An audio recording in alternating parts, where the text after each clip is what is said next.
The following podcast has been paid for by Perched on the Top Rope.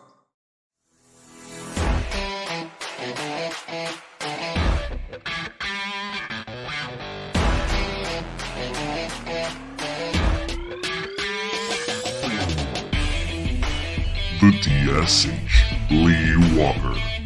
The Adorable One, Alex Todd. And former WWE writer, Rob Hockman. You're listening to Perched on the Top Rope.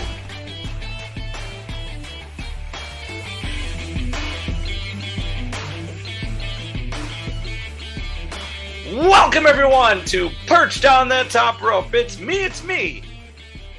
I am your host, former Dirt Sheet writer Lee Walker, and I am joined by the Perched correspondent Justin Largertoe, and I am joined by our own video editor and the Perched Twitch runner, Alex Todd. And ladies and gentlemen, we are here to give you a rundown of WWE's Crown Jewel taking place Saturday at noon. Boys, are you ready? I think that was the most professional introduction of me I've ever got. Perched Twitch runner. Yeah, we're here to talk about Sweet Saudi Money 8. I know you can't wait. I'm sorry, Alex. You're fine, Lee. You're fine. It's okay. I couldn't think of what to call it. You're good. You're good. Back to what Justin said though. We're here to talk about blood money. Blood money is the way to be. Money. Here comes the money. I'm glad we all had something queued up for that. Right. We did. So this is an interesting card. I'm just gonna start. I don't know what order it's going in. If I'm wrong on the order, I'm 90% time am, so whatever. Let's be honest, who cares anyway? No one cares the order. They're just here for the predictions. We know the main event. That's all we need to know. So we have the Saudi Arabia Crown Jewel WrestleMania 3 match, Braun Strowman versus Omos, because it's Hulk Hogan versus Andre the Giant. Just sucks. I have no comment on that. Listen, that's my partake on this match. I'm dead serious. I'm feeling more Big Show versus Great Khali. That's what I had in my head. Backlash 2008. Yep. Okay. Get fucked. Okay. That was very rude, you crybaby piss pants. Whoa. Which, by the way, let's talk about that for a real second. That's an inside joke that the three of us made up on the show. What was it, 2 weeks ago, 3 weeks ago? Yeah, we've definitely brought it up on here before. Oh yeah, no, we kind of brought it up in passing. Lee and I attended a Halloween party at my house this past weekend, and we were actually able to call somebody a crybaby piss pants. They spilled a drink, and we said they peed, and then crybaby piss pants it was. And then I got tattled on, and I didn't even do anything. It was great. It was great, Justin. I wish you'd been here. Hashtag crybaby piss pants. Oh God! It's Perched on the Top. We the ones. We the ones. Hashtag crybaby piss pants. So this match is honestly probably the worst or second worst buildup of this entire card. And Justin, I'm pretty sure, knows the other one because we talked about it on Monday. Now it's, Friday. So this is a very lackluster buildup. It's two big men. When I interviewed Kevin Nash, wow, Mash. There's one for the bloopers. Well, you know what it was? I saw a Kevin Nash meme, and it was hilarious, and I just tongue slipped. Hashtag Brandon Buskey. Oh, that's cruel. That is cruel. Anyway, Kevin Nash had said that big men wrestling each other usually just doesn't work, and we know Braun Strowman can move. Omos really can't. Right. I'm not expecting much out of this match, to be honest with you. the biggest thing I'm expecting is Omos to do that double-handed choke slam to Braun Strowman, but Braun Strowman hit the power slam on Omos. That's all I'm looking for out of this match, because that's probably the biggest thing you're going to see for the entire thing. I think it's possible that we might be surprised with this match because Omos, he up until recently to the build of this match, he hadn't been wrestling a whole lot compared to the exposure he was getting when he was with AJ Styles. But I feel like in the past couple of matches I've watched, it looks like the way he's moving around the ring is slowly improving. But the one thing I will say that's sad is that Omos is less green in the video game than he is in real life. You're not wrong. No, Omos is actually a really fun character to play as in the video game. And to the fact that you said he's slowly improving in the ring, yeah, he's fucking slowly improving, all right. Very fucking slowly. It's better than nothing, Emphasis though. on the slowly. Keyword slowly. Slow. Everything is slowly. Ah! It's like watching the fucking match in slow motion. Fucking paint dries faster than fucking Omos wrestles. Paint dries faster than the Undertaker's entrance. Paint dries faster than a Triple H promo. Yeah, fast forward that shit. In the words of Justin, start a thread. Right.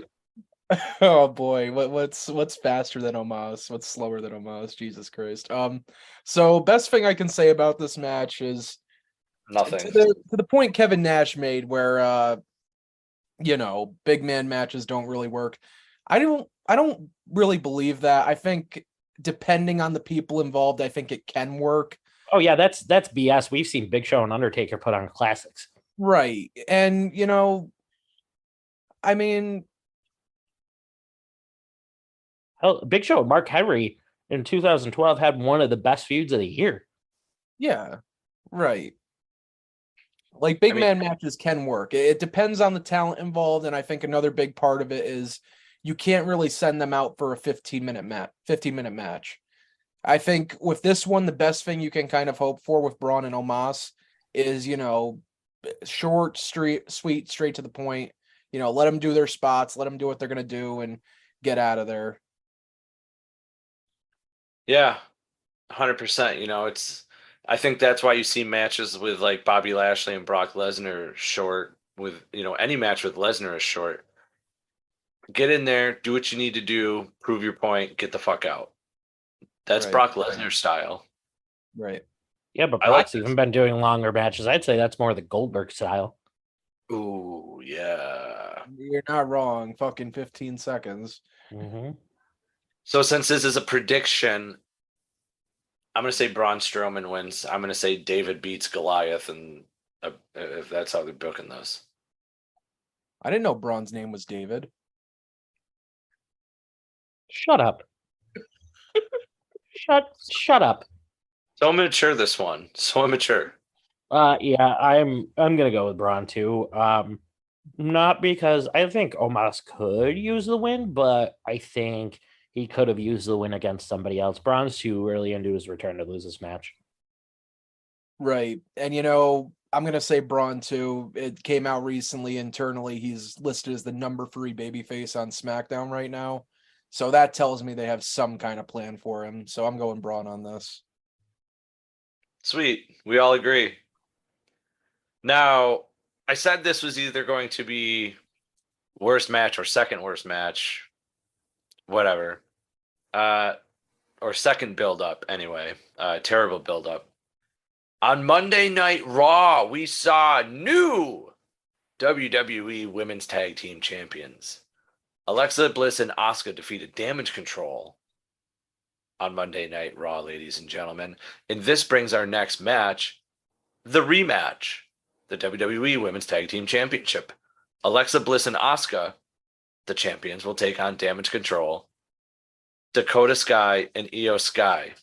Dakota Kai and Io Sky? Lee just pulled a Bailey. Hold on. Just edit it out. Alexa, stop! That's what happened. It's because he said Alexa Bliss. My Alexa went off.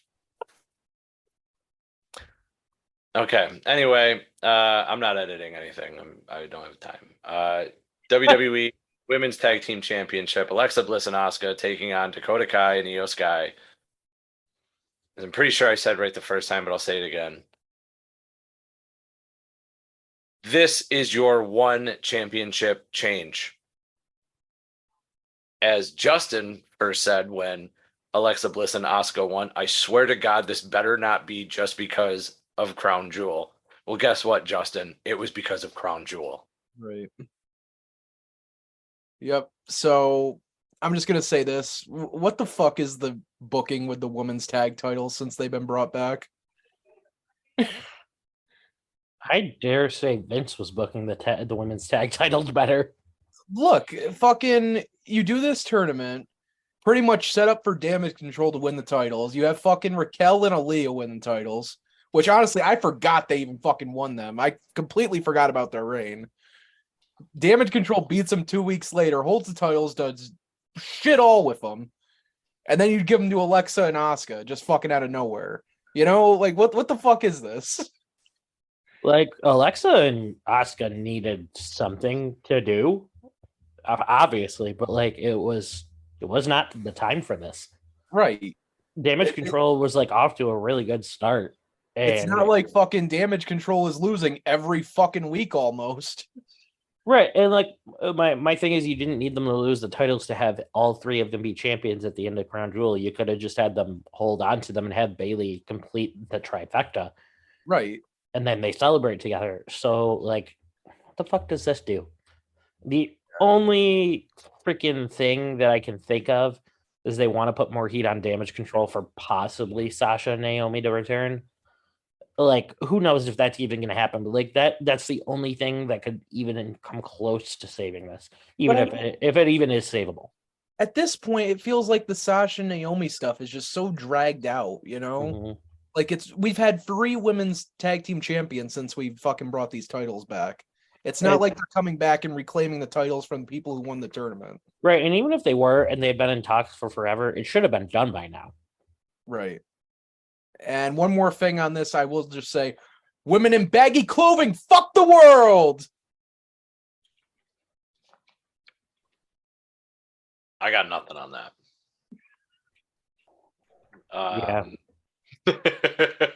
Yeah. Sorry, Justin. Fuck this match. Fuck you. If it wasn't because of what happened, you know, literally this match is only why? Just to get it. I think it's the point to get more women on a Saudi show. Which is great. But do it right. You know, that's when, you know, after the match, that's when you have Sasha and Naomi show up. Which supposedly they are closer than ever to returning if Dave Meltzer is to be believed. He's usually not too far off from the truth, but he did report that Sasha Banks was backstage at a WWE live event in Mexico City on Sunday night. So, I mean, it's possible. But again, if this was something that, you know, Triple H had worked everything over with them forever ago, then this should have been done by now already. You could have built the tag team match with Damage Control and Naomi and Sasha for this weekend instead. Yeah. I'm going to say you get new tag team champions out of it. Same thing here. Damage Control. That's 3. We're 2 for 2, ladies and gentlemen. And that brings us to a steel cage match between Drew McIntyre and a man that Perched on the Top Rows knows very well because we brought him in Scarlet to Baltimore Fan Fest last February. TikTok, because Karrion Kross last year was Perched on the Top Rope, ladies and gentlemen. Drew McIntyre versus Karrion Kross. I've loved that they brought back Karrion. I love the work that they're doing with him right now.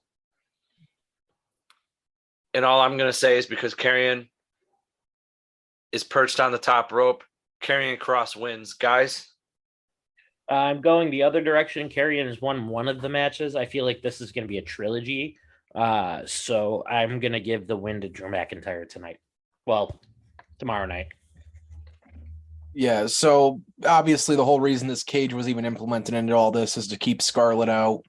And I'm assuming she's going to be there. It'd be kind of fucking weird if they went through with this whole cage match thing and didn't have the reason they're having a cage match outside.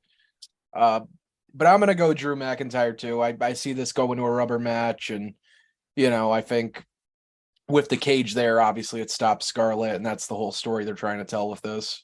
That Drew McIntyre has lost way too many pay-per-view matches. Yeah. Yep. And like, he's supposed to be one of your top baby faces of the company. Number 2 on SmackDown. You're really sticking to that list, aren't you? Karrion's going to be disappointed in the both of you. I have nothing else to say. I am very. That's okay. He can be disappointed all he wants.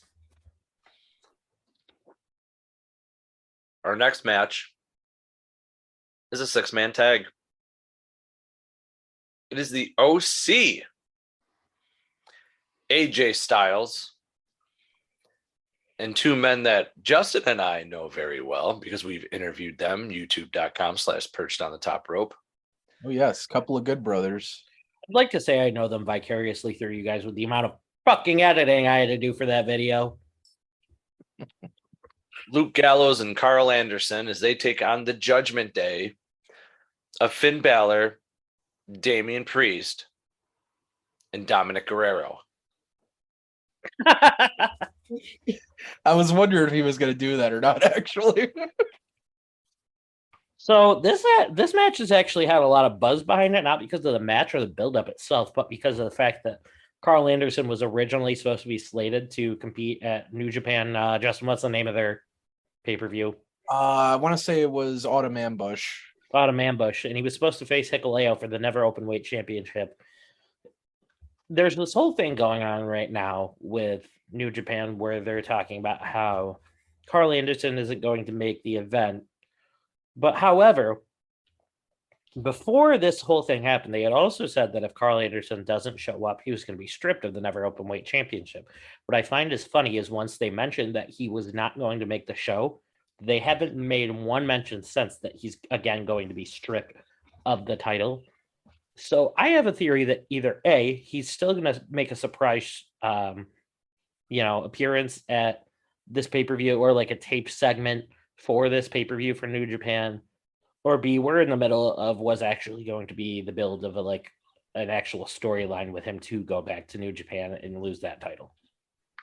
Not that that has anything to do with what's actually going to happen in the match, but I know a lot of people are there's still buzz around that. So I definitely thought it was worth bringing up.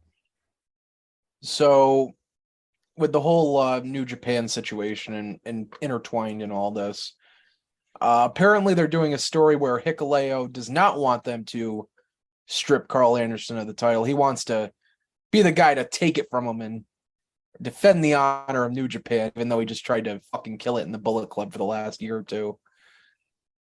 You'll have that. Yep. Bullet Club tends to talk about how they're going to kill Japan, New Japan all the time, and then fight for its honor. It's really weird. Right. So what do you think? Do you think we see a guest appearance from Carl either live on the show or pre-taped? Oh, I think Carl's definitely on the show in the match and everything. Yeah. I have a feeling. I think we're going to... And honestly, in my opinion, if he does show up for the New Japan show, it actually puts a little more buzz going into the Saudi Arabia show for WWE as well. Right. But prediction-wise, they got this whole thing going on right now with Rhea Ripley being, the deciding factor in all these matches that have to do with Judgment Day and the OC. And they've been talking about how they need backup. Well, there's been a lot of speculation that Triple H has reached out to Mia Yim and that there's a possibility she might be coming back to the company and she might be the one to join the OC. If that is true, can I say that's like the perfect fit, in my opinion, for someone to join if they give her HBIC character? I'm not opposed to that idea. I can tell you one person who I would consider that's on the roster currently. Oh. Raquel Rodriguez. Ooh. Right. You have the history with Rhea too, so it works. Lee saying no. Trash. Why trash? Wouldn't pick Raquel Rodriguez. Do you have an issue with her herself?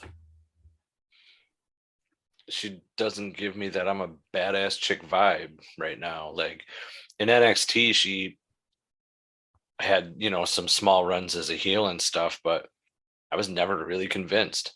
I don't think she could come in with, the OC, but like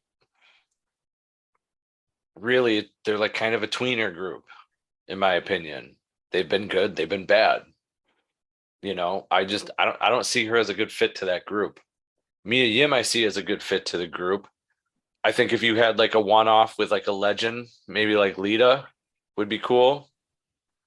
I don't see Raquel Rodriguez. That's like saying put Aaliyah in there. Ew. No. You know what? Fuck off. I'm defending this. How is that like saying put Aaliyah in there?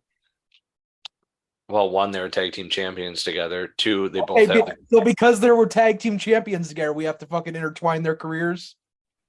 All right. Well, number one, I said one, so that means I wasn't done. You just rudely interrupted me, you piece of shit. I'm sorry. Go ahead. I'll let you finish. Two,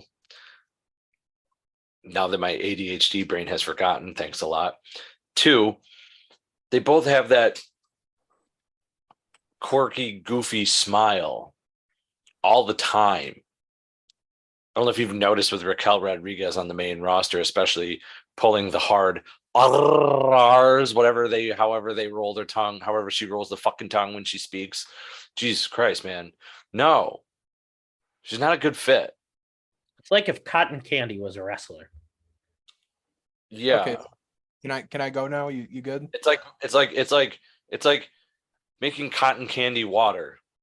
What happens to cotton candy and water? Ask the raccoon on YouTube. He knows. Okay. Well, let me talk about this because you brought up fucking Raquel Smile. I will agree with you on that. I don't like that shit. But you know what? She came up to the fucking main roster when Vince was there. And you know what they always tell these fucking NXT people when Vince was there on the fucking main roster? You gotta smile more. You gotta fucking be happy to be here. Don't fucking be, look pissed off all the time. Be like John Cena, lose your fucking title and then come out the next night like nothing happened. You know? Yeah, but Vince isn't around anymore. They could have changed Yes, that Vince real isn't quick. around anymore, which means you can repackage these fucking people. Raquel has a very similar build to fucking Rhea, and guess what? Now shit that happened in NXT like 2-3 years ago, we can fucking mention. We don't have to act like it didn't fucking happen. We see it now. We can act like this shit actually fucking happened and bring it back to shit and do a feud on the fucking main roster. So you're saying that they haven't been repackaged, therefore they are still Vince-esque, correct? We are still in a transitioning period.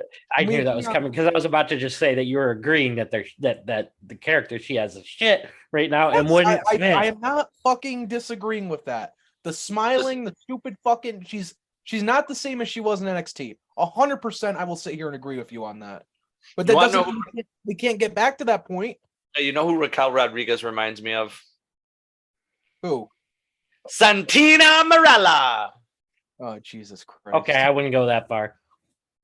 You know who else I think would be a good fit if she weren't obvious? You know who else I think would be a good fit? Justin, that is currently on the roster. If she wasn't in such a heel position right now, would be Shayna Baszler. Yeah, I could see that, but I don't know. They're too busy building something with her and Ronda. But nah, if Mia Yim's the way they're going, I'm totally down. That being said, again, Gallows and Anderson just returned. First premium live event back. OC's got to take this one, I think. But the Judgment Day has been putting some heel heat on themselves lately, and this could be another good way to continue that. So this one's kind of a toss-up for me, but I mean, I don't want to see either team lose in this because I feel like they can both use the win. I think you have the OC win. Yeah, I think the OC needs the first win. You could have them lose the entire feud, but I think this match, I think they need to win for Gallows and Anderson's sake. Yeah, for any reason, you have to have the fucking OC win for, you had fucking Dominic Mysterio pin AJ Styles on Raw a few weeks ago. Bro, don't get me started on that. I was heated. And then every fucking week afterwards, the Judgment Day's beating the OC's ass left and right. It's Dominic Guerrero. Shut up. That was rude. So I'm in agreement, though. It's got to be the OC. As the old quote goes, the Judgment Day wins the battle, but the OC is going to win the war. That's what's going to happen. Yep. On to our next match. Is a match at one point everybody wanted in MMA, but we'll settle for pro wrestling. Brock Lesnar versus Bobby Lashley. Best build on the card. Right. Definitely. Not even close. I loved their first match. I have even higher expectations for this one. This has been like they're just letting these two brawl, and they don't even need that much of a storyline for it. It's just Brock showed up, he beat the shit out of Lashley. Lashley showed up, he beat the shit out of Brock, and now they're gonna beat the shit out of each other. If they're gonna cement Lashley as this top powerhouse person, he's got to go 2-0, and he's got to beat Brock again. Mm-hmm.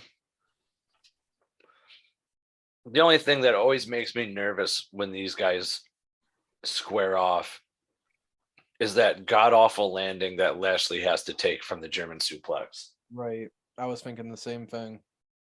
Because if he's not getting enough momentum to land on his back, he's literally, like, if he doesn't tilt himself to land on his shoulder, it always looks like he's going to land on, like, the back of his neck. It's just a scary looking way, but I think the problem is I don't even think it's his fault. I think it's just the way he's built. He's got, like I said this before, he's got so much goddamn muscle. That man's literally chiseled out of stone. Right. That it's probably not super easy for him to move his shoulder to get it into the right place to take that German suplex. At least when Brock's done it to bigger guys, they've got the extra added height, like someone like Braun Strowman.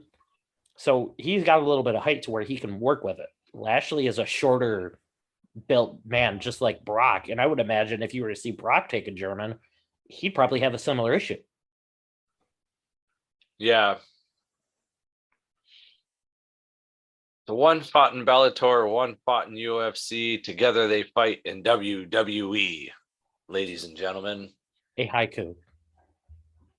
Thank you. I got to go with Brock Lesnar. I'm an OG guy, Lesnar.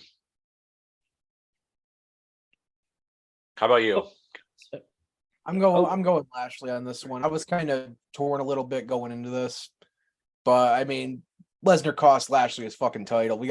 Lashley has to pick up something back, Also, OG, Lashley only came in like 2 or 3 years after Lesnar. They came in around the same time. They're both right. OGs at this point. Yeah, Lee. Yeah. Your ruthless aggression timeline, right? Yeah. What do you got to say that? Nothing. Keep sucking on your lollipop, bud. Hope you choke on it. Okay. We're so aggressive on this show. Is the Undisputed WWE Tag Team Championship. Shockingly enough, allowed to leave the country, the Usos take on the Brawling Brutes. Butch and Holland 316 says, I just broke your neck. Stealing that from Owen. Sorry. So this is a match of alcohol and x-rays. They should. I'm just being funny. If it's too much for some people that are too sensitive, or I shouldn't joke about people who have an alcohol problem. You've clearly not listened to other shows. Yeah, if you got a problem, perch yourself off the top rope. Yeah. Thank you, Justin. So I don't see the Usos losing, to be honest with you. Like there's more to meets the eye here, and especially after the news we got that Sami Zayn will stay in the bloodline longer than expected. It was rumored he was going to be partnered with Kevin Owens, and I'm guessing apparently we're going to be the ones to take the titles off of the Usos. WWE has held off on those plans with Sami due to the popularity that he's gained with them and the fact that Usi went over so well. You know what? Fuck it. Can we talk about that segment from SmackDown last week?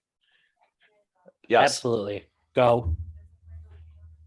Fucking so great. You know, I didn't really know what to expect when they put Sami Zayn with the bloodline initially. He's done so fucking well. The fact that he literally had everyone in that fucking ring break character just by saying, you know, Jey Uso hasn't been very Usi lately. It's just fucking hysterical watching Jay have to put his hands over his face and turn away from the camera so he doesn't fucking explode laughing. Yeah, Lee and I talked about this a little bit at the Halloween party I had at my house last weekend. But can we also give props to Roman in that segment? Because Roman completely saved the entire segment. Right. If he had tried to stay stone faced while that whole thing was going on, knowing that like they were literally losing their shit inside, that segment would have tanked. It could have, in that very split second, that segment could have absolutely tanked, and in any other Vince McMahon ran WWE world, it would have. That Right. just shows. In 1 second, that just shows the leaps and bounds that Roman Reigns has made as a superstar on the mic compared to when he was talking about suffering succotash on WWE television in 2014. Don't forget Jack and the Beanstalk with the Roman Reigns promo. We don't talk about that. We don't talk about Tater tots. but for real, that literally shows how far Roman Reigns has come as a talent on the microphone, because Roman before would have been the reason this segment tanked, and he was able to save this one. Right. And I think Roman does a good job at, being the, I'm going to sit there, laugh, smile, but he still has that fucking, he's a badass to him. Like, he doesn't take it seriously, Right. And he can absolutely turn around in the blink of an eye. But speaking of this segment, we'll get back to the match in a second, but this is the perfect time to talk about this. I was watching a video yesterday that summed this up pretty well. The work that Sami Zayn is putting in right now in WWE and the reactions he's getting right now, like every single Monday Night Raw and every single Friday Night SmackDown that he comes out, he is consistently the most cheered guy on the show, and it's not even close. He is getting bigger ovations than anybody on the roster at this point, and I'm almost starting to feel as if we might be getting a slow build to a similar type situation that we saw with Kofi Kingston in the run-up to WrestleMania 35 and Daniel Bryan in the run-up to WrestleMania 30. The fans are doing this thing that they do once like every 5 years, and they are taking a talent that they have picked, and they are absolutely pushing them to the moon. And I think we're seeing the same thing with Sami Zayn right now.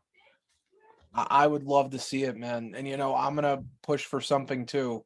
I talked to you guys about it privately before the show, but seeing as we have Elimination Chamber announced for Montreal next year, and we know the fucking reaction Sami Zayn gets in Montreal.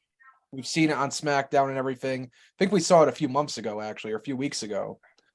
But I think you obviously have to do a WWE Universal title Elimination Chamber match.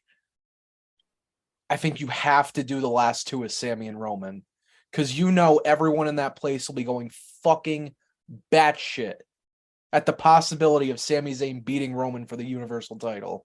Yeah, and that's when he's absolutely going to turn on him and obliterate him. Right. I think it would just be fantastic storytelling if they go that direction. Kind of like when the fans went absolutely batshit crazy when it came down to Daniel Bryan and Santino Marella in Elimination Chamber. Right, and that's kind of what I'm thinking about with all this. Kind of like when it came down to Alberto Del Rio and Santino Marella in the Royal Rumble. Right. Alex and I have talked about this. Matches like those, when you have something like that happen, at some point the underdog has to win. At some point they got to give it to the underdog, because we're like in those two instances I just listed, the crowd went batshit crazy for Santino Marella. Santino Marella in his Elimination Chamber match actually had the most eliminations. Mm-hmm. The crowd was going nuts the entire time. If they do something like that, I would almost say give it to the underdog. Yeah, the WWE's got something hot with Sami Zayn right now, and they definitely need to capitalize on it. The other thing that I wanted to bring up, since we're talking about the bloodline too, is that I almost feel as if we are starting to get into a spot with the bloodline where it's becoming too hard for the fans to boo them. The little fans that are. Roman has beaten so many of the top baby faces, and I know he doesn't want to take this tribal chief character and make him a baby face, but I almost think we're going to get to a point in time where the fans are going to make the decision for the company. Look, guys, I'll say it like this. You obviously know how many shows I've been to this year and how many times I've seen the Bloodline live. Every time they come out, from a live fan's perspective, there are little to no boos in the building. And it's been like that for a while. You know, everyone's got the one finger up in the air. Everyone's fucking going nuts. You know, I mean, they're practically faces acting like heels. Yeah, I think we're going to get to, like I said, a point where WWE is not going to really be able to push them as heels anymore. It might be sometime after WrestleMania, once whatever storyline they have going on with Roman ends and he loses the titles. But I have a feeling after that, we're going to see them go on a monster babyface run. And I think you're going to, by the time this is all said and done, the Bloodline is probably going to be one of the greatest factions in the past decade, if not all time, by the time they're done. Oh, and you know, another thing, they have Roman doing the cheap pop thing every time they come out for a promo where he says the name of the town and then goes, "Acknowledge me." So it's like, that's a face thing, you know? Right. But with that being said, back to the match, I'm going to go with Lee. The Usos aren't losing here. No, and I will, just to add on two things. One thing to point out, we will not see Sami Zayn on this show for, you know, obvious reasons. And I think it's kind of a missed opportunity that they're not doing the Usos and the New Day on this show. As much as I feel like we've kind of been oversaturated with that, you know, the fact, I actually believe the Usos break the record for the longest tag title reign next week. Right. So I feel it would be good, you know, storytelling to have the New Day kind of defend that record. And have them be that right to passage if the Usos are going to pass the record. Right. But yeah, Usos win here. No way they're taking the titles off of them. My other big reason that I believe that the Usos are going to win too is that it's been reported that Jake Paul is also going to make an appearance at Crown Jewel. Oh, fucking joy. Yeah, I know you hate hearing this, but there's been a lot of rumblings that Jake Paul is going to make an appearance at Crown Jewel and probably be involved in the main event somehow with him and his brother. Obviously, Logan Paul's not winning the title, and I'll get more into that with my prediction later. But I could almost see this as them taking a celebrity opportunity to set up a tag title match between the Usos and the Paul brothers at Survivor Series. Alex, don't give them fucking ideas. If I'm thinking of it, they've already thought of it. And you know Fuck that. Off. But at the same time, you don't want to see it. I don't want to see it. I don't know if Lee wants to see it. Probably not. But at the same time, that's money for them. Like, even if we don't want to see that will make them money. And as a business, you kind of got to go where the money leads you at the same time. I know what my bathroom break will be at Survivor Series if that happens. Yeah, the next match, the WWE Raw Women's Championship Last Women Standing match. Bianca Belair taking on Bayley. I I mean, really okay. don't. I don't care about this match, to be honest with you. I don't. To be honest, Sorry, go ahead. To be honest, what makes this pay-per-view always hard to watch is the crowd does not fucking cheer at all. I mean, that's not true. They'll cheer if it's like The Undertaker or Goldberg or Lesnar or something. Come on, man. They wanted Yokozuna at one of these events. Right. Anyway, I don't know how this match is realistically going to go. Like, I'm a fan of Bianca Belair with the long hair, but like she used it a lot more in NXT than she has so far on the main roster. But I mean, let's also be honest. We've seen the marks that hair leaves after she whips somebody with it. Oh, yes. Like, and we hear it. It's loud. I want to see it more. She's a great athlete. Bayley's a great athlete.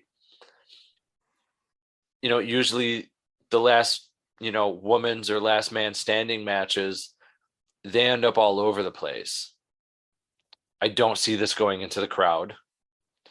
I see it going to the outside, maybe finishing on the outside. That's about it. Someone's going through a table. There's going to be a table spot. Watch out, Corey Graves. Michael Cole, whoever's going to do the commentary. I'm pretty sure it's Graves and Cole. Okay, good, because I can't stand that Irish guy anymore already. I love how JBL calls him Shamrock, by the way. That was a good one. This match has probably had one of the more longer builds up to it compared to the rest of the card, and probably has had the most face-to-face interaction. Now, we watched Bianca Belair defeat Nikki Cross on Monday Night Raw. I'll be interested to see if Nikki Cross somehow interferes in this match. So I don't see Bayley losing or winning. Wow. I don't see her winning unless her tag team partners get involved. But Bianca also has Alexa and Asuka on her side as well. So I can't tell, but I'm going to say Bianca Belair retains. This went from being one of my favorite feuds in WWE to be completely oversaturated. I think they should have stopped after the ladder match, and we could have called it a great feud. I think this has been going on a little too long now. I mean, this whole thing started at SummerSlam, and it's November. Yeah. But honestly, I would have said I see Bianca winning, and they would do Bianca and Nikki Cross as the next program for the title. But then they just had Bianca beat Nikki straight up on Raw. So I'm going to go with Bayley on this one. So they do the whole thing where Damage Control has the titles at the end of the night. You know, how cute that is and everything. But I think it's also another way just to extend this feud with Bianca. And I think the last woman standing stipulation is a way to kind of protect her so she doesn't have to get pinned or submit. Just my thoughts, but I think Bayley. Again, more women in baggy clothes. Fuck the world. Yeah, for the same reasons, I'm going to agree with Justin. To add to that, also the whole women's tag title thing, I think they're going to go for having them all be completely dominant. So I'm going to go with Bayley as well. Okay. Because also, there are rumors of Becky Lynch healing up faster than expected. So Damage Control is the one that put them out. So it kind of makes sense for Bayley to win the title if they're going to end up going into a Bayley-Becky Lynch feud. And Bianca has had the title. She's had a lengthy title reign. Yeah, she loses nothing in losing the title now. Like, it was a great title reign. I just think it's time we move on. I think Bayley should win, and then I think we should start building up for the return of Becky Lynch and do Becky and Bayley. And with Becky and Nikki kind of factored into all this, I smell a War Games match.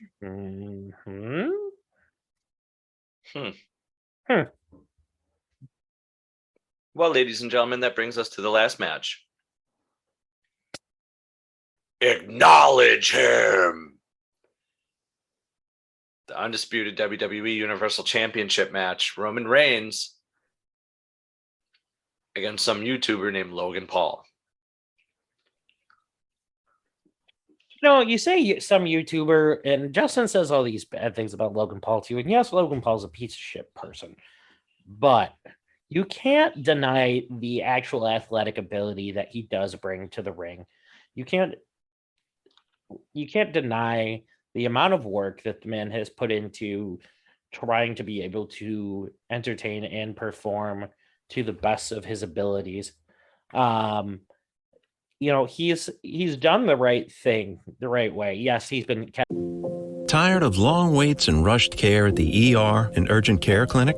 Next time, stay home and let Dispatch Health bring the power of the hospital to you. I call Dispatch Health. A care team of medical professionals actually come to your house. They're the same caliber of people that you would see if you were at a hospital or an urgent care. Dispatch Health can treat most non-life-threatening emergencies. They can do the x-rays, they can do stitches, urinary tract infections, blood test, urinalysis, ultrasound. It's almost everything that they can do at the ER. You never feel rushed. They're there for you and only you. I felt like their only patient. And it costs no more than a trip to urgent care because Dispatch Health is covered by most insurance, including Medicare. See if we serve your home at dispatchhealth.com. Dispatch Health really went above and beyond. It's wonderful to have care come to your home. House calls are back, and they're better than ever. Learn more at dispatchhealth.com.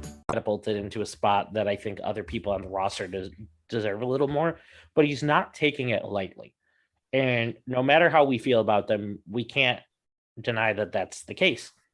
Like, look at his match with The Miz. Look at his match when he tagged with The Miz at Mania. The man puts in work, and the man does moves that people enjoy to see, and he practices and he trains with Shawn Michaels. So he's not taking this lightly. Yeah, I don't think any of us are disagreeing that he's taking it lightly. Excuse me, take a shot. That he's taking this lightly. But this makes no sense why this is a fucking title match. Like, let's just be honest about it. As Roman Reigns said on SmackDown last week, he's had 2 matches. One of them being a tag match. 1, money. 2, ratings. Is Logan Paul really bringing up ratings like that, though? I mean, he's probably not hurting them. Fair. And yes, Lee, we know it's about money. They're in fucking Saudi Arabia, for Christ's sakes. It's not wrong.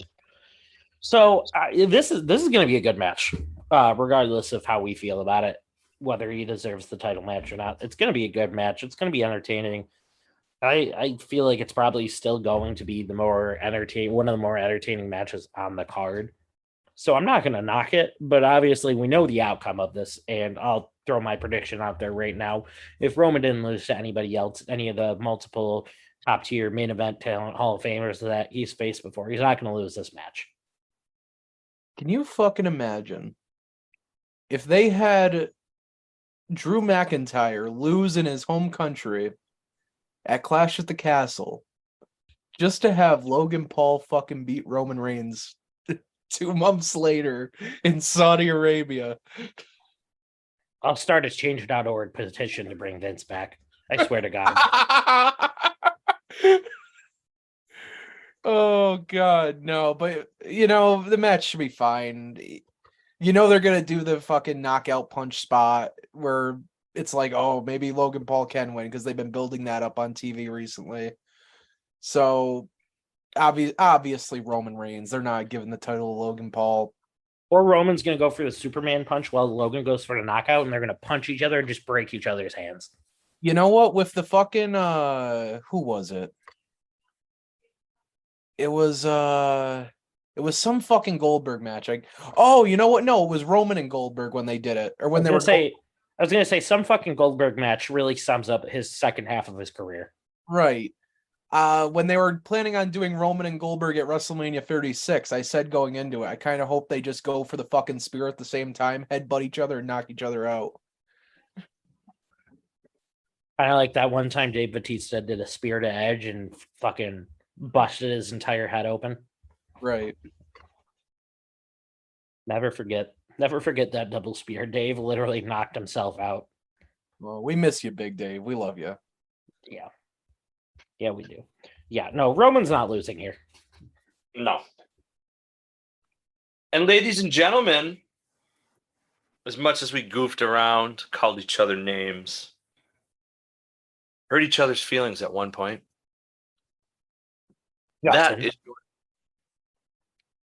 is your WWE Crown Jewel predictions.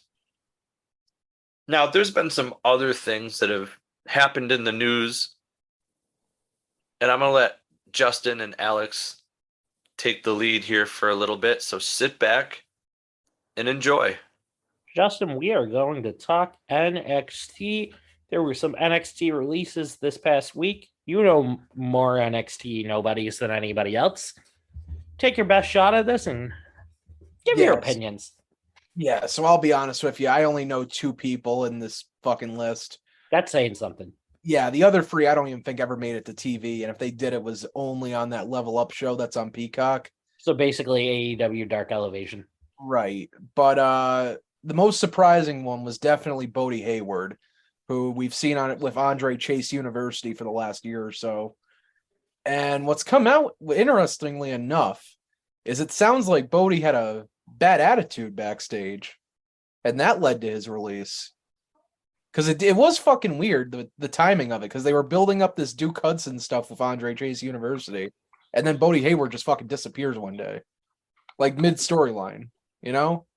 Yeah, it definitely seemed like they were building up Duke Hudson to like feud with Andre Chase in the long run. But if you watched NXT this past week, it seemed like they did a complete 180. He's a full-fledged babyface now, and he's fighting for Andre Chase University. Right. Now they have no clue what the fuck to do because the fucking guy in the storyline is not there anymore. But anyway, we had Sloane Jacobs. She was in the NXT Women's Breakout Tournament earlier this year. First round match eliminated. So that's pretty much all I've seen of her, to be honest with you. We had Erica Yan, never seen her. Demarius Griffin. These fucking names, man. Still not great. Who I have no clue who the fuck that is, and Ru Feng, who I have no clue who the fuck that is. So yeah, that's the NXT releases. Short list, only 5 people. So it doesn't seem like they're releasing people just to release people now. Well, I will make an exception with the NXT UK releases, but it seems like with these ones, there's either a reason, which, you know, Bodie's attitude, or it's kind of starting to show more of what Triple H's agenda was when he took over, that if you're not improving and you're not showing that you're going to be able to make the company money and help the company, that they have to let you go. And it's not the worst thing for some people, because some of these people that they release in these big groups of people from NXT are a lot of people that don't have a lot of experience. They're a lot of people that are very green, very young. So they haven't been around the business much. So for some of these people, getting released can be the best possible thing, because we've seen a lot of these people who we didn't even know them in NXT or WWE. They get released, they go to the indies, and they're able to make their name for themselves in Impact, AEW, etc., New Japan. So this could be good for these people. Right. And, you know, let's say back in 2019, when you really think about it, think about how many people, like, they had signed under contracts just in developmental that we never even saw. that were just sitting around for the longest time. Like we don't even know who the fuck they are, you know, because by 2020 they weren't running live events, and NXT was just, you know, whoever's on TV, this is who you're going to see. Yeah, so some of these people have been with the company now for 3-4 years, and we've never seen them. Right, it's fucking crazy to think about. And a lot of that can be blamed on the pandemic, obviously, but yeah. Well, that's when you go to Raw Underground. That's what happens when when that shit goes down. But I like the rule. I like the new rule. You know, we support you, but at the end of 90 days, if you don't get your shit together, don't talk to us. Well, and like I said, it's not the end of the world because they could allow them to go other places, make better name for themselves, and then eventually come back. Right. It's not the end. That's the one thing with WWE is that when the doors close, it's not really ever closed forever. Right. Doors always open. Speaking of doors and forbidden doors, can we talk about the Minoru Suzuki match with Shinsuke Nakamura being announced for Pro Wrestling Noah? Alex, it's fucking Great Muta. Oh, wow. Yeah. Lee, you are going to have to cut that. Lee, you are going to have to cut that one out. Honestly, that was kind of funny. I might leave that in too. God damn it. Oh, fuck. Yeah, fuck it. Fans could have seen that. I wish the fans could have seen that because Justin just put his hands up like he's whispering to him. You know, no. You know what the problem is, and this is your fault, Lee. You posted that goddamn Photoshop picture of that fucking me too. Yeah, that fucking Minoru Suzuki versus Sheamus match. That was a Photoshop picture supposedly announced for the same pay-per-view, and now I'm getting everything all mixed up. So this is your fault. Anyway, the freaking Great Muta match being announced. Great Muta versus Shinsuke Nakamura for Pro Wrestling Noah. Dude, the forbidden door has been open. We talked about this. We talked about how Minoru Suzuki being in the States probably was to set up some sort of working relationship. But I think this was the beginning of it. I think this is what he was actually here to talk about, was to be an ambassador to possibly help get this Muta Nakamura match. Right. And, you know, when I first saw this graphic with Nakamura and the Great Muta, I thought that shit was fucking Photoshop. I'm like, you're real funny the first time I saw it on Facebook. Then I scrolled down and there it is like 2-3 more times. And I'm like, oh shit, no, this is legit. But yeah, this is obviously, you know, Triple H is there. He has no problem working with these other companies, you know, unless your name is All Elite Wrestling and Tony Khan. But, you know, when it comes to stuff like this, he's cool with it. You know, Great Muta wants to have his retirement tour. He wants to face Shinsuke Nakamura. Fucking go for it. We're going to be able to see Shinsuke Nakamura wrestle like Shinsuke Nakamura wrestled in Japan too, and it's going to be a goddamn treat.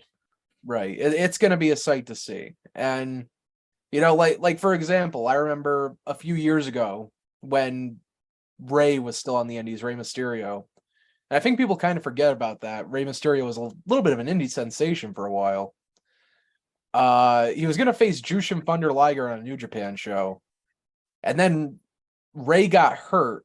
Or no, it was Liger that got hurt. One of the two got hurt. And then the match had to be postponed, but by the time they were going to reschedule it, Rey had already re-signed with WWE. So it was out the window at that point. You know? But stuff like this opens the door for anything, really. Yeah, like Minoru Suzuki to face Sheamus. And fucking give me that, please, by the way.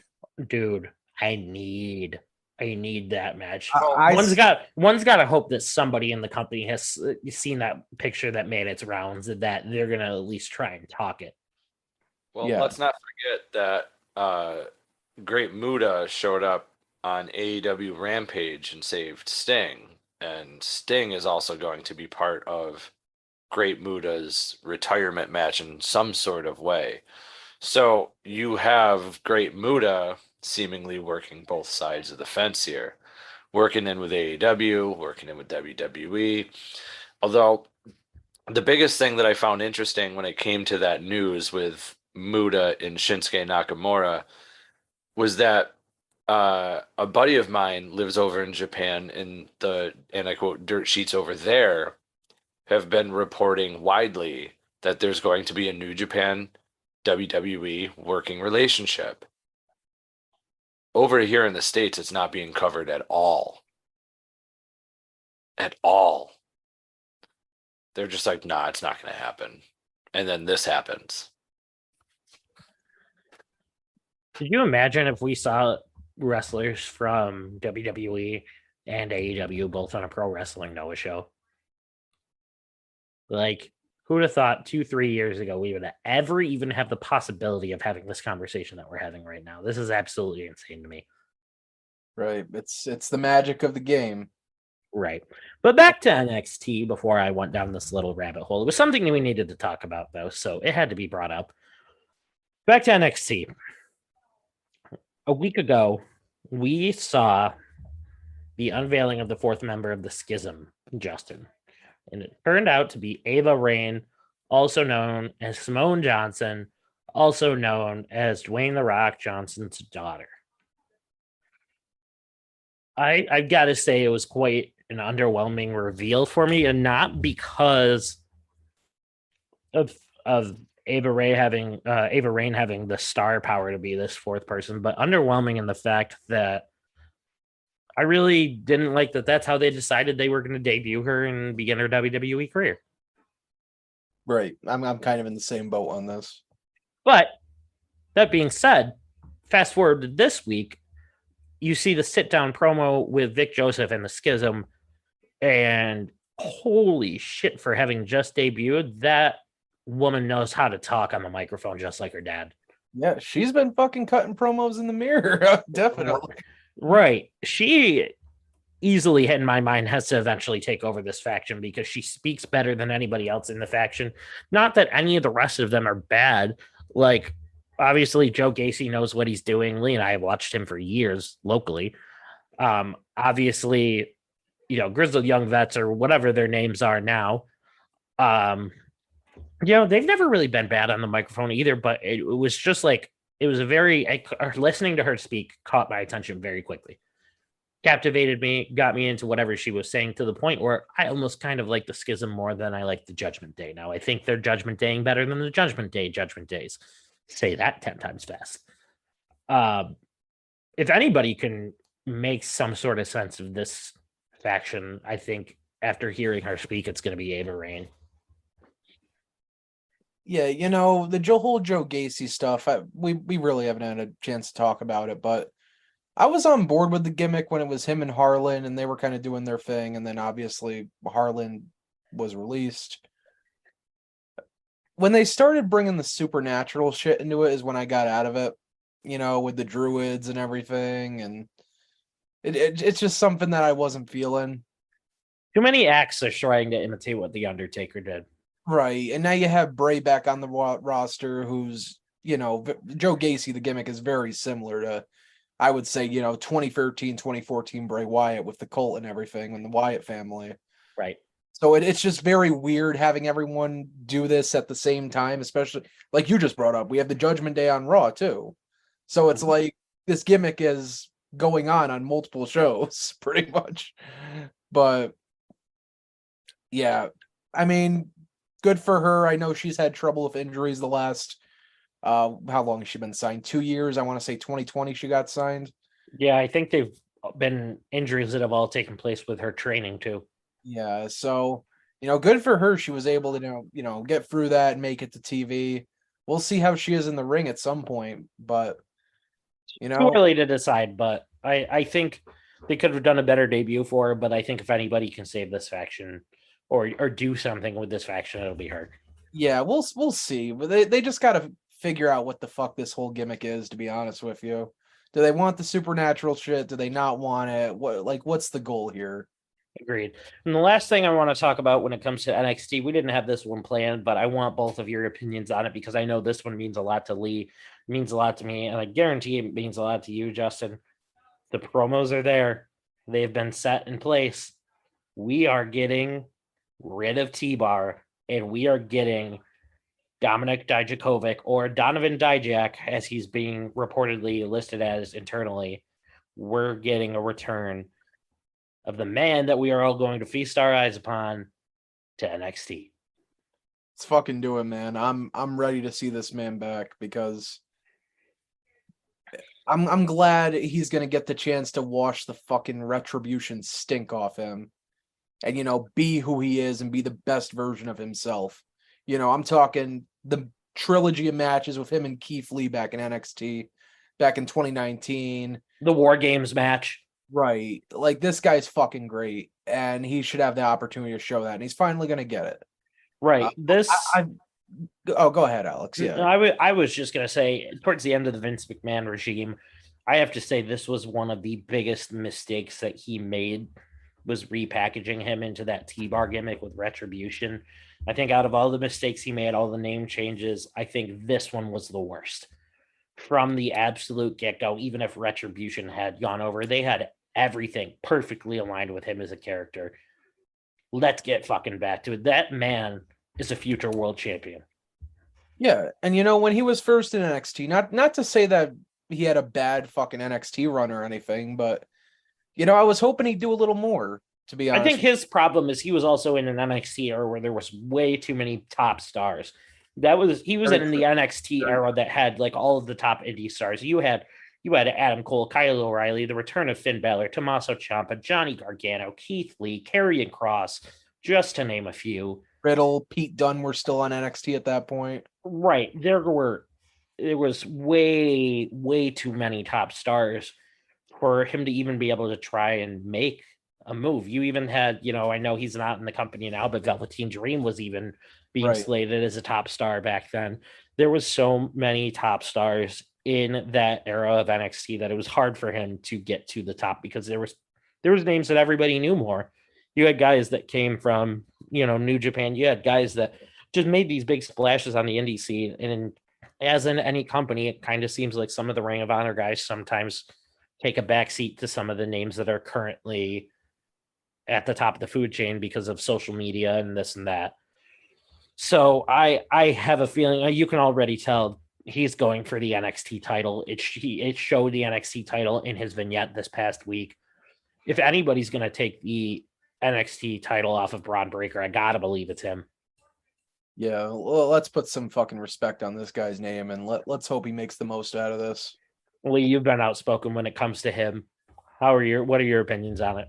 I'm just happy for him. Honestly, it's almost like a Bray Wyatt kind of story to me. And I say that because we saw the best of Bray Wyatt in The Fiend, and then it was going to shit and we knew it, and then he was gone. You have Kojic, I didn't say that right, but whatever. And then he turns to T-Bar. The gimmick worked for maybe a few weeks, and then he's gone. Still with the company, but you just don't see him. I'm just happy for the guy, all said and done. The T-Bar shit, the whole fucking reckoning, all of that was fucking stupid. It would have worked if done right. But they slap-jacked some really stupid masks on everybody. And Mia Yim is obvious who she is. Obviously not dyeing her hair to try and hide who she is. But through the mask, you could still see who the fuck she was. You know what? I'm glad you brought that up. Remember that one time on fucking Raw, she was wrestling like Dana Brooke or something and the fucking mask fell off? And then she came back the next week and was wearing the fucking mask again. Yeah. Like, you know, why? Lee, for a second, I thought you kind of forgot the name of like the stable. I thought you forgot some of their names, but then I realized what you were doing. That little wordplay, that was nice. The reckoning, the slapjacking on the face. I appreciated that. Yeah, don't sit there and throw mace in his face, Alex. Yeah, what the hell? That was the last one. I see what you did there. That's Marseille. Get it right. Yeah, how's that going for him? No, so I'm happy for the man. You know, when you play him in WWE 2K, he has a phenomenal moveset. He has a phenomenal moveset when you watch him wrestle. But when he was T-Bar, you didn't get to see any of that. it sucked. So I hope that by basically bringing him back to who he originally was, we get the old move set and the mannerisms and everything that he operated on, because you're not supposed to fix what's not broken. I swear to God, if they do what they did towards the end of when he was taken off of TV on Raw, when they took the mask off, it was clearly Dijakovic and they still were calling him T-Bar. I swear to God, if they do that again, I'll shit. Well, think about it. Shit like everywhere. They did the same thing when they pulled the fucking mask off Mace, and he was right next to him on fucking commentary the year before that. Who is this? Who is that? Are you fucking kidding me? You're telling me you don't remember this man getting F5 through an announce table by Brock Lesnar?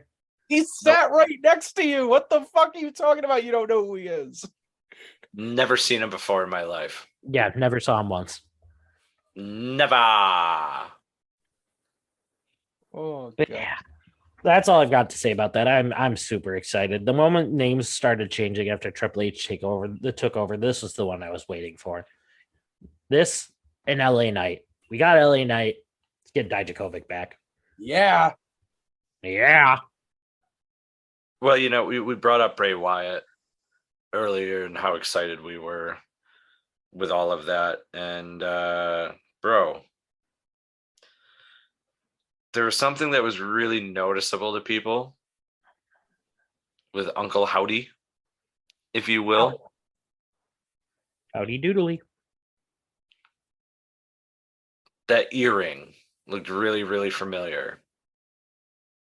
That cross, that little gold cross that he had in his ear. And then I remembered, Bo Dallas always has an earring that's a gold cross. So much so that in a photo that is going around the internet of Uncle Howdy with the earring and Bo Dallas literally standing in a WWE ring in a suit with the same earring. So the speculation, Uncle Howdy, more like, hey, Uncle Bo, how you doing? I told you guys this. I've been saying this for weeks. I said it last week. I said it the week before. I've been saying it since Bray Wyatt came back. I told you they were going to tie Bo Dallas into this somehow. And well, I'm still... and it was... Oh, go ahead. I was just going to say, and I'm still on the fact that I have a feeling that this whole whoever's tormenting Bray, that we're all thinking that it's going to be a version of himself. I still think this is going to be the repackaging of Bo Dallas. I think we're going to see him come back under the Taylor Rotunda name, or even as some other creepier name. And I think he is going to be tied into this storyline somehow, because they said that Bray Wyatt's story is basically panned out to WrestleMania. He's not facing Roman because it's very clear that Roman is eventually going to face The Rock. And if he doesn't and The Rock doesn't show up, they've already got backup plans, I feel like, set in place with either Sami Zayn or Jey Uso. So that being said, I don't see him facing Bray. There's no other bigger storyline to me that they could conjure up other than building this up to be some creepy, twisted version of Bo returning repackaged and do the brothers against each other at WrestleMania. Yeah, and another thing, we didn't even mention it during the predictions, but Bray Wyatt is set to make an appearance on Crown Jewel tomorrow. So we could get an Uncle Howdy reveal as early as tomorrow and see where they go from here. But I'm still kind of on the fence with what they're going for. You know, we hear the Wyatt Six and all of a sudden we believe it's a faction. I'm kind of thinking it's Bray with these split personalities, and, you know, he's kind of going to go back and forth between 6 different personalities, but it's still very early. I mean, we got to wait and see, and this is obviously going to be prolonged for a bit. And if we know anything about Bray, you know they're going to keep us guessing on this absolutely as long as they can. And Bray's going to be able to be captivating enough to where we're going to be interested in every little bit of it. Right. We already are. Mm-hmm. We're all in. Speaking of all in and all out in AEW, guys. Someone who's very nice Very evil. Are we seriously fucking talking about this as a topic on here? Oh, that is rude, and you will apologize. No, I'm not gonna fucking apologize. This is fucking stupid. You will get muted. Fine, fucking mute me, because I don't want to say anything about this anyway. The rest of the show. Good. Fine. Okay, wow, that is rude. So anyway, Danhausen loses to QT Marshall, right? On like Sounds AEW, accurate. yeah, AEW Dark Elevation or Dark, whatever. And it tweeted out and it tweeted to AEW, not how I'm wording it, but not very happy. And according to Alex, I believe, Alex, you said they gave him a win. Yes, he actually ended up winning on, I believe it was AEW. It was either Rampage last week or it was on AEW Dark, not Dark Elevation. Trying to figure out who it was because it wasn't a very known person, but I literally watched the video on Danhausen and AEW's Twitter. It wasn't a very known person. Why are we acting like this is a fucking accomplishment? I'm not acting like it's a huge accomplishment. I'm just talking about the fact that that they're finally like doing something with him. Okay, Now, well, you know what? Serpentico won his first fucking match in AEW a few months ago. We didn't cover that.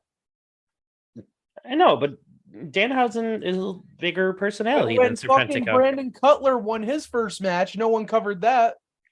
Because Danhausen is special. Danhausen created wrestling. Yeah, fuck off. If it wasn't for Danhausen, pro wrestling would not exist. It was John Cruz that he defeated.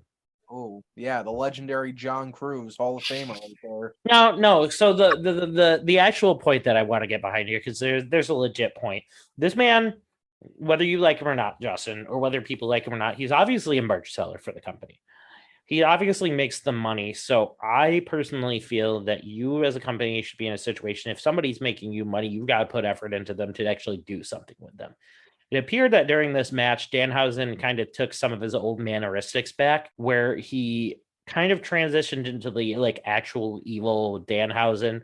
And like during this match, the clips that I watched, he was a lot more vicious in the ring and less joke telling.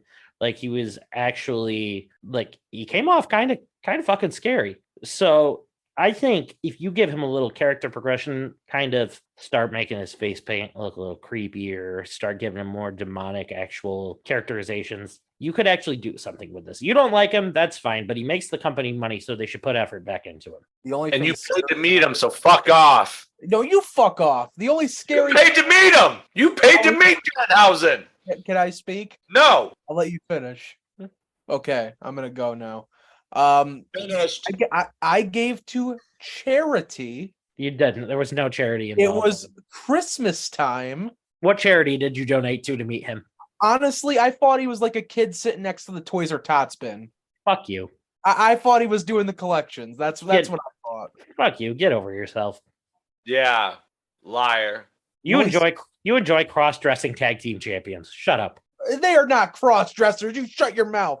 Don't you Yes, they dare are. disrespect the name of Pretty Deadly on this show. The Yeah. greatest tag team of all time. Elton Prince and Kit Wilson, the NXT tag team champions, the final NXT UK tag team champions, 2-time of both. Side plate check, motherfucker. Anyway. Yeah, now after you saying that, your opinion doesn't matter to me. My opinion doesn't matter. Your opinion doesn't matter. Go fuck yourself. You live. No, the only scary thing about fucking Danhausen is the possibility of a push for that loser.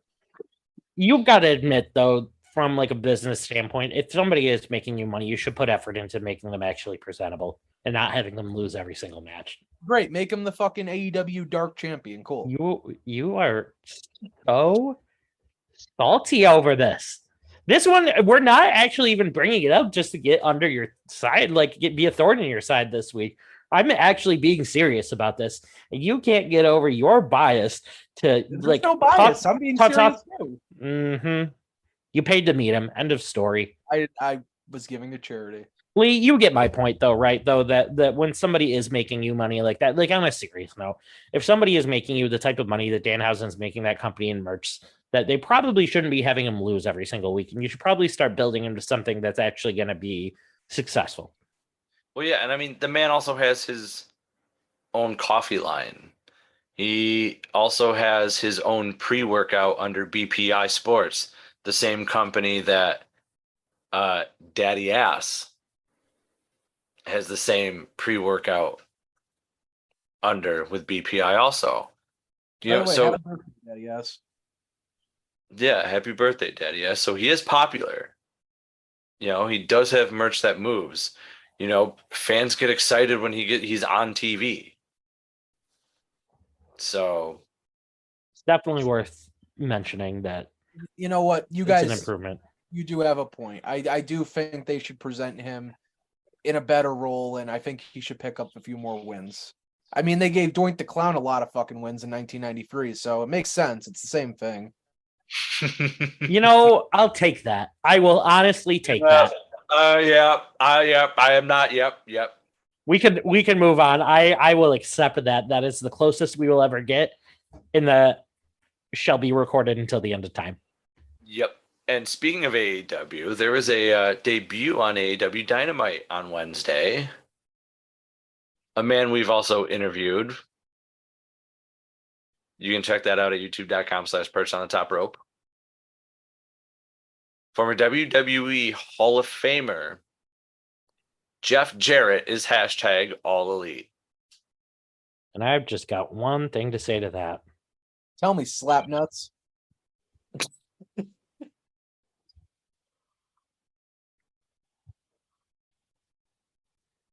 They've got to give him his TNA theme song or some version of it for AEW, because that is just He had the My World theme song. He did have it. Oh, did they play it on his way out? Yeah. Hell yeah. I'm down. I don't care if he fucking ruins the whole show. That theme song's back and I'm loving it. Justin and I talked about this last night, and this is also going to slightly segue into an idea that Justin and I brainstormed last night that is going to be coming to the Perched on the Top Rope YouTube page sometime soon. It does seem as though with Jeff Jarrett's debut on Dynamite that they are slowly building a disgruntled former TNA superstar faction, with the exception of what's his name, the big tall guy. Yeah, fucking Satnam Singh. Satnam Singh. You've now got Jeff Jarrett in this faction. You've got Sanjay Dutt. You've got Jay Lethal. The Motor City Machine Guns have been loosely associated with them. I like where this is going. Jeff Jarrett even said it in this promo that they're kind of almost like trying to take back what they believe was taken from TNA, that AEW kind of took the spot that TNA/Impact should have had everything gone the right way and done right. This could be a really, really good storyline. They also took TNA's tunnels. They did take TNA's tunnels. I'm still better about that one. AEW has had a lot of they've taken a lot of inspiration from old school TNA, I've noticed. So from what I've heard is the production team is pretty much the exact same production team TNA had. Yeah, even Kevin Sullivan, not the Kevin Sullivan, the wrestler, but the producer that worked with TNA actually works for AEW now. And Eric Bischoff said this on his podcast this past week that, Kevin Sullivan, the producer, used to come to Spike TV meetings with this entire book.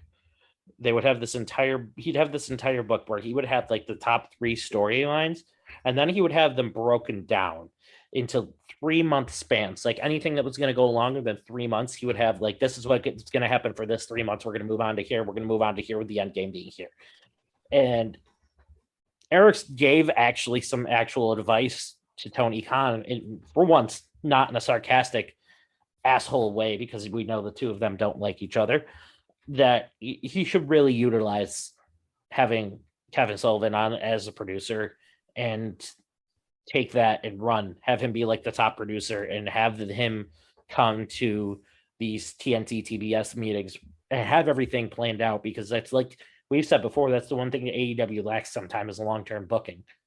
So that could definitely be a plus for them. But along with this whole TNA group that we're talking about, this is going to hopefully start in the near future. We might running into some issues with the holidays coming up. But Justin and I have a TNA announcement.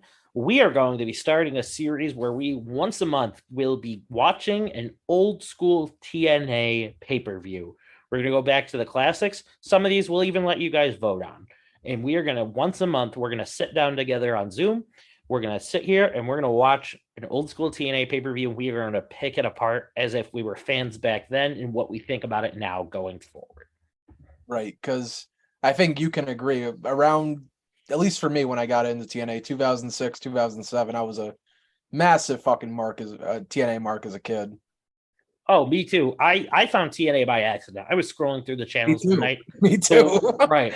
I was scrolling through the channels looking for something to watch one night, and Christian Cage showed up on my TV screen. I was like, wait a minute. I was like, I know who this is. I hadn't watched WWE a whole lot in some years at that point. I kind of taken a break, and TNA was actually what pulled me back into watching professional wrestling, because I scrolled through and I was like, wait a minute. I was like, I know this guy. I'm looking at the face because I hadn't been around watching when Christian cut his hair. And right. I was like, wait a minute. I was like, that's Christian. And then I see Rhino and I see Kurt Angle, and I'm like, holy shit, this show's good. And at first I was like, is this WWE? And then I saw the 6-sided ring. I was like, what the fuck is this? 6? Right. I was like, this is the coolest goddamn thing I've ever seen. And then I keep watching that night, and then AJ Styles shows up. Didn't know who he was. I'm watching and I'm like, oh my God, this guy is, no pun intended, phenomenal. And I was hooked. And then I was like, you know what? I'm going to start watching wrestling again. I was like, I got to figure out what WWE is doing, where they're doing it. Luckily, I got into it right as the beginning of the revived ECW was starting. So where it was still kind of somewhat good at the very, very beginning. Right. That was actually what brought my love for pro wrestling back. So we are going to take that. Justin and I have agreed 2007 to 2009. There was no better company than TNA. I think we're going to start in that time frame for the first couple months, and then we'll start letting everybody vote. We'll go old school, we'll go new school, we'll go in between, and we're going to bring to you TNA reaction videos to their shows once a month. TN appreciation. TN appreciation. I like that. But yeah, Jeff Jarrett, guys. It already kind of seems like we're eventually going to get a showdown between Jeff Jarrett and Sting. And I think the match at Full Gear is going to be Darby and Sting against Lethal and Jarrett, no doubt. Absolutely. And I think if Sting is going to end up having an actual retirement match in AEW, there's no question in my mind now it's got to be Jeff Jarrett. No, right. Ric Flair. You think No, we don't need to see Ric Flair wrestle again. You bring him back one more time, he's going to go on a fucking tour. Don't do it. Exactly. No, Jeff makes the most sense if they're going to end up slowly building this up too, because for Jeff's age, he can still go in the ring like he's one of the young guys. And Jeff Jarrett has had a fucking interesting 2022 if you look back at it. This man started in GCW as the Last Outlaw, went back to WB in his producer role, refereed a match at SummerSlam for the tag titles. The next day, wrestled Ric Flair in his last match with Jay Lethal and Andrade, was released from WB, and now here he is in AEW. Making the rounds. I gotta wonder now with him being back in AEW too, because obviously that partnership still exists between AEW and Impact. I gotta wonder if him and Scott D'Amore were able to smooth things over and we get another appearance from Jeff Jarrett and Impact at some point. Wouldn't that be great? Ain't that great? Yeah. I feel like if anybody, Scott D'Amore can kind of probably smooth things over between Jeff Jarrett and Ed Norton. So I think it's possible we get one more last showing of Jeff Jarrett, as if there haven't been enough last returns for Jeff Jarrett and Impact. That's what we want to see in Impact. Only one name, and that's JEFFJARRET. Jeff Jarrett, the greatest wrestler, the greatest entertainer, and the greatest singer. Ain't he great? You know, that Jeff Jarrett, I think on a scale of 1 to 10, he's more like a 4 out of 10, kind of like that no good scumbag Triple H. Listen, you can't do Bret Hart like I can. You got to understand, we're not talking about Triple H. It's not even about Jeff Jarrett at this point. I want to bring it to one man, and his name is Bill Goldberg, and how much of a piece of shit he is. Because he kicked me in the face and ended my career, and that just wasn't very good, you know. Brett, do you like Bill Goldberg? No. Tom McGee should have gotten his spot in the Hall of Fame, to be honest with you. Guys, if you haven't heard this yet, which you haven't, about 2 weeks ago after we went off the show, Justin just went into this whole goddamn rant where he was impersonating Bret Hart. It is just about the funniest thing ever. Yeah, my match with Tom McGee, that was way better than any Bill Goldberg match. God damn it. But speaking of Jeff Jarrett, like I said, you can go to youtube.com/Perched on the Top Rope and check that interview out. And check out all our other interviews. We have other stuff like unboxings. And we also have episodes of Perched on the Top Shelf, an action figure show that Justin and myself do. And since the Perched correspondent, Justin, goes to a lot of shows, you can check him out at youtube.com/In Justin We Trust. Next one, AEW Dynamite in Boston next week. November's going to be a busy month, so get ready. So make sure you check all those out. You can also check out twitch.tv/Perched on the Top Rope, where Alex is streaming. Once he gets his graphics card fixed.